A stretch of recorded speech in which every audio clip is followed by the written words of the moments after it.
আজ কিছু গদাইয়ের সত্যনিষ্ঠার কথা বলা যাক। গদাইয়ের ৯ বছর বয়স হয়েছে। বড় ভাই রামকুমার তার উপনয়নের ব্যবস্থা করতে লাগলেন। ধনী কামারিনী এই সময় গদাইকে বলেছিল সে যেন পৈতের সময় তার কাছ থেকে প্রথম ভিক্ষা নেয়, অর্থাৎ ধনীকে ভিক্ষা মা করতে হবে। গদাই তাতে রাজি হয়েছিল।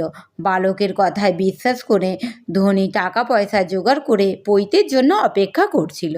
পৈতের সময় গদাই বড় ভাইকে তার প্রতিশ্রুতির কথা বলল, কিন্তু তাতে বংশের বরাবর ভিক্ষা মা হয়েছে ব্রাহ্মণের মেয়ে।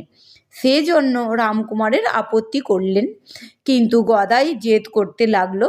এই কথা শুনে ধর্মদাস লাহা রামকুমারকে বোঝালেন যে অনেক ব্রাহ্মণ পরিবারে এই প্রথা চাল আছে। তখন রামকুমার ও অন্যান্য সকলে রাজি হলেন।